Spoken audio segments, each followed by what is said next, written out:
Ainize, Azier, Eneko eta Miane gara, eta gaur irati basoko sistemari buruz. Irati basoko sistemari buruz hitz egiterakoan 3 zatitan banandu dugu.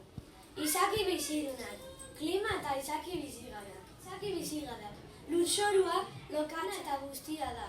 Eta izaki bizigabeak hauek dira. Harriak, ura, lurra, elurra eta airea. Klima ozeanikoa da. Normalean 10 gradutik 20 gradutara da. Neguan hotza egiten du, eta lurra. Orain, izaki bizidunak. Izaki bizidunak bi zatitan banatu ditugu. Animaliak eta landareak. Ekosistema honetan hainbat animali daude. Adibidez, orkatzak, oreinak, zaldiak. Ere, landare asko daude. Adibidez, belarra, goraldia. Eta hauek, elkartzen direnean, elikagatea sortzen da. Eta ere, bakoitzak 3 bizi funtzio epatzen dituzte. Animaliak elikadura funtzioa, erlazio funtzioa eta ugalketa funtzioa. Eta landareak elikadura funtzioa, ugalketa funtzioa eta erlazio funtzioa ere. Landareen nutrizioa. Landareak fotosintesiaren bidez elikatzen dira.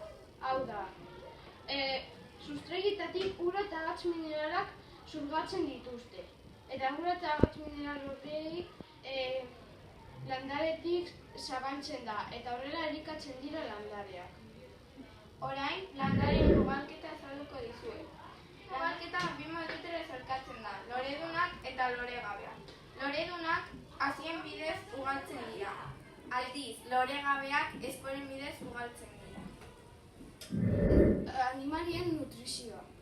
Irati bat animali belarjaleak, araijaleak eta fruitujaleak daude. Araijaleak aragia jaten dute, adibidez otsoak. Belarjaleak belarra jaten dute, adibidez untxiak. Eta fruitujaleak fruituak jaten dituzte, adibidez urtsintxa.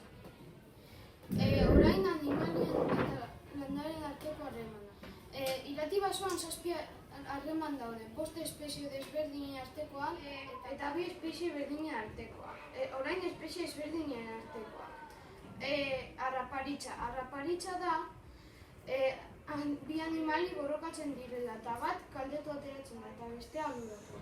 Parasitismoa. Parasitismoa da izaki batek onura ateratzen duenean eta bestea adibidez zaldiak eta uliak.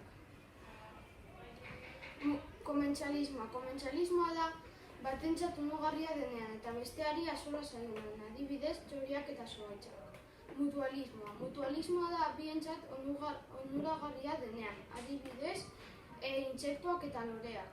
Eta simbiosia. Simbiosia da bi espezie elkartzen direnean eta bat sortzen dutenean, adibidez onddoa eta alga elkartzen direnean likena sortzen dute. Orain, espezie berdinen arteko harremana. Gregarismoa da animaliak taldeetan bizitzen direla bere burua babesteko, adibidez otsoak. Eta sozietatea. Animaliek taldeetan bizitzen direla eta lanak ondoratuta dituzte, adibidez erleak. Orain, animalien ugalketa azalduko dizuet. Animalien ugalketa bi modutara sailkatzen da, bibiparoak eta obiparoak. Bibiparoak sabeletik ateratzen dira.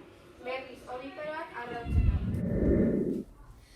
Arazoa da, irati basoa txikitzen ari dela. Maketan ikusten duzuen bezala, zuhaitzek mozten ari dira. Eta horrela, txikitzen doa irati basoa eta beste basoko eta munduko beste basoak.